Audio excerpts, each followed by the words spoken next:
오늘 주신 말씀 함께 읽겠습니다. 오늘 주신 말씀 공동체 성경 읽기 영상으로 보실 말씀은 마태복음 19장 13절로 22절까지 말씀입니다. 마태복음 19장 13절로 22절까지 말씀 공동체 성경 읽기 영상으로 함께 보시겠습니다. 그때 사람들이 예수께서 안수하고 기도해 주심을 바라고 어린아이들을 데리고 오매 제자들이 꾸짖거늘 어린아이들을 용납하고 내게 오는 것을 금하지 말라. 천국이 이런 사람의 것이니라. 그들에게 안수하시고 거기를 떠나시니라. 어떤 사람이 주께 와서 이르되 선생님이여, 내가 무슨 선한 일을 하여야 영생을 얻으리이까? 어찌하여 선한 일을 내게 묻느냐? 선한 이는 오직 한 분이시니라. 내가 생명에 들어가려면 계명들을 지키라. 어느 계명이오니이까? 살인하지 말라. 간음하지 말라. 도둑질하지 말라. 거짓 증언하지 말라. 내 부모를 공경하라. 내 이웃을 내 자신과 같이 사랑하라 하신 것이니라. 이 모든 것을 내가 지키었사온데 아직도 무엇이 부족하니이까? 내가 온전하고자 할진대 가서 내 소유를 팔아 가난한 자들에게 주라. 그리하면 하늘에서 보화가 내게 있으리라. 그리고 와서 나를 따르라. 하시니 그 청년이 재물이 많음으로 이 말씀을 듣고 근심하며 가니라. 아멘. 오늘 본문 16절 이하를 보시면 한 청년이 예수님을 찾아옵니다. 오늘 본문에서는 어떤 사람, 그 청년이라고 되어 있지만 평행 본문인 누가복음 18장 말씀을 보시면 그는 유대인들의 최고 의결기구인 사내들인 의회의 회원인 것으로 나오고 있습니다. 즉, 이 청년은 젊은 나이인데도 불구하고 사회적으로 높은 지위와 풍족한 재물을 가진 남 부러울 것 없는 사람, 요즘 말로 치면 영앤 리치라고 불리는 청년이었습니다. 겉보기에만 훌륭한 것이 아니었습니다. 방탕해졌지 않고 올바르게 살고자 하는 열심까지 있었습니다. 그래서 16절 말씀에 보시면 선생님이여, 내가 무슨 선한 일을 하여야 영생을 얻으리이까? 어떻게 해야 영원한 생명을 얻을 수 있는지 그 영생을 얻고자 하여서 예수님께 찾아와 물었습니다. 그래서 예수님께서는 계명을 지키라고 알려주셨는데 그가 또 대답하기로는 모든 계명을 다 지켜왔다는 것입니다. 그러면서 더 해야 할 것이 있냐고 여쭈었습니다. 할 수 있는 것은 다 하고 싶다고 열심을 내는 것입니다. 그래서 예수님께서 대답하신 말씀 21절 말씀에 나와 있는데요. 우리 22절 말씀 제가 읽을 때 같이 읽어주시면 감사하겠습니다. 예수께서 이르시되 내가 온전하고자 할진대 가서 내 소유를 팔아 가난한 자들에게 주라. 그리하면 하늘에서 보화가 내게 있으리라. 그리고 와서 나를 따르라 하시니. 내 소유를 팔아 주라. 그리고 와서 나를 따르라. 재산을 팔아 가난한 사람들에게 주고 너는 와서 나를 따라라 말씀하시니까 열정적으로 예수님께 질문하던 청년이 아무 대답도 못하고 조용히 자리를 떠났습니다.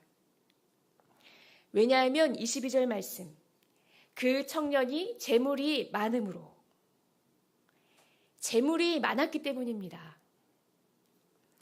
같은 구절을 평행 본문인 누가복음 18장 23절에서는 그 사람이 큰 부자이므로 이 말씀을 듣고 심히 근심하더라 라고 되어 있는데 여기서 큰이라는 단어를 원어로 보면 극히, 심히라는 뜻이 있습니다.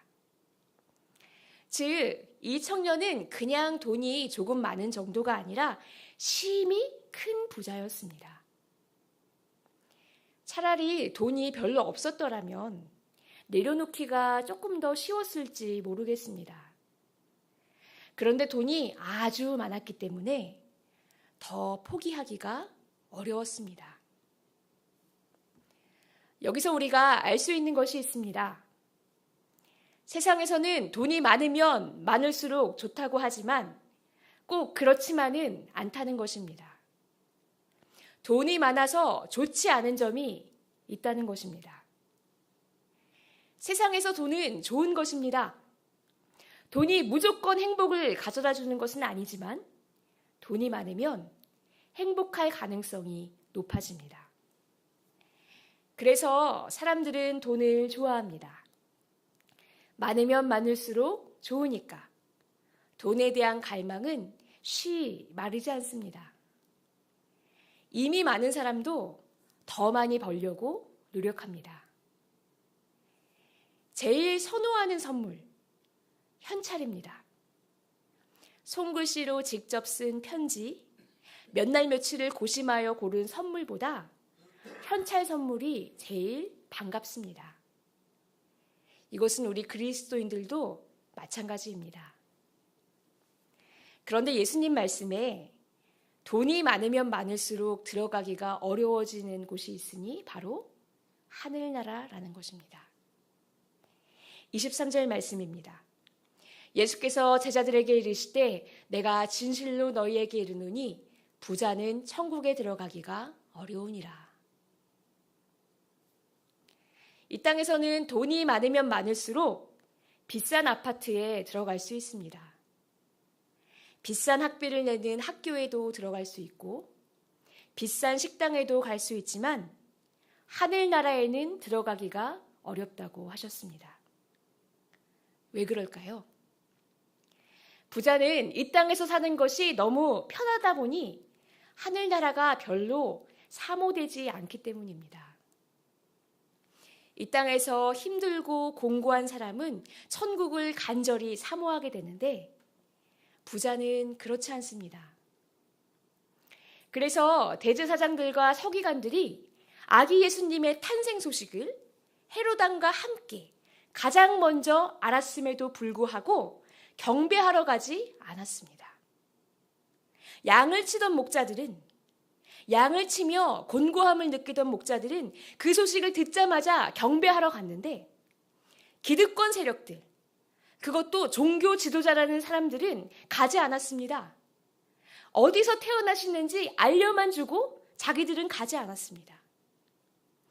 이미 기득권으로서 누리는 것이 많고 이것이 계속되기를 원하기 때문에 세상을 변화시킬 구원자의 탄생이 반갑지가 않습니다. 돈과 권력이 많다 보니 구원자가 필요 없는 것입니다.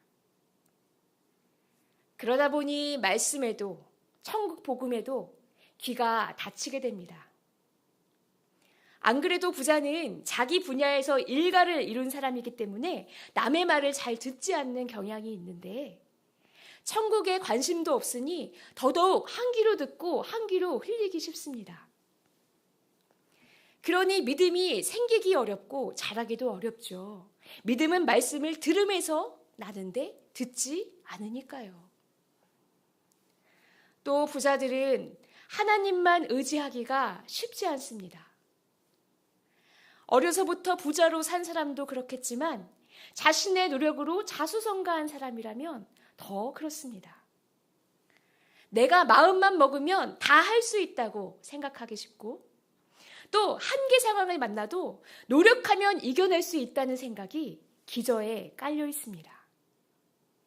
그래서 웬만큼 망하지 않으면 하나님을 알고자 하는 마음이 생기지 않습니다. 사람이 나의 한계를 깨달아야 하는데 그래야 주님께 부르짖게 되는데 거기에 이르기까지 시간이 더 걸립니다. 그래서 예수님께서는 부자가 하늘나라에 들어가는 것이 얼마나 어려운지 차라리 낙타가 바늘길을 통과하는 것이 더 쉬울 참이다 라고 말씀하시는 것입니다. 그런데 슬프게도 부자만 하늘나라를 덜 사모하는 것이 아닙니다. 우리 인생은 심히 큰 부자가 아니면서도 하늘나라를 덜 사모할 때가 있습니다. 부자는 아니지만 돈에 대한 마음은 못지않게 크기 때문입니다. 하늘나라는 예수 믿는 사람이라면 다 주시는 거니까. 천국 가는 것은 기본값이니까. 그것만 주시면 섭섭함을 느낍니다. 그래서 제가 다른 교인보다 더 잘되게 해주세요. 제가 다른 목사보다 더 성공하게 해주세요. 제가 더 많이 봉사하고 헌신할 테니 더 높아지게 해주세요. 바라고, 그렇게 되지 않으면 마치 다른 사람보다 덜 사랑받은 것 같고 축복받지 못한 것처럼 느껴질 때가 있습니다. 사실은 하나님 나라 하나만으로 차고 넘치는 은혜, 자격 없는 자에게 넘치게 베풀어 주시는 은혜인데, 하늘나라를 돈이나 명예보다 작은 것으로 생각하니까 가장 큰 선물을 받았음에도 불구하고 우울해하며 모자란 것처럼 느끼기도 합니다. 그래서 결국 부자만이 아니라 사실은 돈을 좋아하는 사람, 돈의 힘을 최고로 치는 사람 모두가 하늘나라에 들어가기 어려운 자가 되는 것입니다. 사실 성경은 돈이나 부 자체를 죄라고 하지 않습니다. 아브라함과 이삭, 야곱은 모두 하나님의 축복을 받아서 큰 부자, 거부가 되었습니다. 또 하나님을 경외하는 동방의 의인 욥도 기르는 양이 7,000마리고 낙타는 3,000마리, 소가 500겨리에 암나귀는 500마리나 있었다고 했습니다. 중요한 것은 돈 자체가 아니라 돈에 대한 우리의 태도입니다. 돈은 우리가 살아가면서 꼭 필요한 것이지만 그렇다고 해서 돈이 주인이 되게 놔둔다거나 돈에 집착하는 일이 있어서는 안 될 것입니다. 돈이면 다 된다는 세상의 물질 만능주의가 우리 믿는 자들의 가치관이 되어서는 안 될 것입니다. 돈 때문에 하나님을 떠나는 것이 아니라 돈 때문에 하나님을 더욱 붙드는 심령이 되어야 할 것입니다. 만일 우리에게 돈이 부족하다면 부족한 만큼 하나님을 더 의지하며 천국을 소망할 수 있으니 얼마나 감사한지요. 이것은 돈이 많으면 오히려 더 가지기 어려운 하나님의 은총입니다. 또 우리는 돈이 넉넉히 있으면 더욱더 깨어 주님을 바라보아야 할 것입니다. 혹여나 하나님이 베풀어 주신 재물로 인해 하나님을 덜 찾게 되는 일이 없도록, 혹여나 부자 청년처럼 예수님의 초청을 거절하고 떠나가는 시험에 들지 않도록 주님의 도우심을 더 간절히 구해야 할 줄로 믿습니다. 그렇다면 그럴 때 우리는 돈에 이리저리 휘둘리며 지배를 받는 것이 아니라 그 영향력에서 자유하며 오히려 다스릴 수 있는 삶을 살게 될 것입니다. 돈이 많으면 많은 대로, 적으면 적은 대로 그것으로 인해 하나님을 더 의지하고 따르는 믿음의 삶을 살 수 있을 것입니다. 그렇게 물질로부터 자유하며 물질을 나의 믿음과 하나님의 나라를 위한 도구로 선하게 사용하는, 오히려 더 아름답게 사용할 수 있는 저와 여러분의 복된 삶 되시기를 주님의 이름으로 축원합니다. 다 같이 기도하시겠습니다. 모든 것 위에 계신 능력의 하나님, 세상 가운데 살면서 때때로 주님보다 돈이 더 힘있는 것처럼 느끼는 것을 용서하여 주시옵소서. 돈이 많고 적음에 따라 믿음이 흔들리지 않기를 원하니 중심을 잡아주시기 원합니다. 재물이 많으면 많은 대로, 또 부족하면 부족한 대로 주님께 더 가까이 나아갈 수 있는 가장 복된 삶을 살기 원합니다. 돈의 지배를 받지 않고 돈을 다스리며 선용하는 승리의 삶, 주님 한 분만으로 만족하며 기쁨이 늘 충만한 삶을 살 수 있도록 도와주시옵소서. 예수님의 이름으로 기도합니다. 아멘.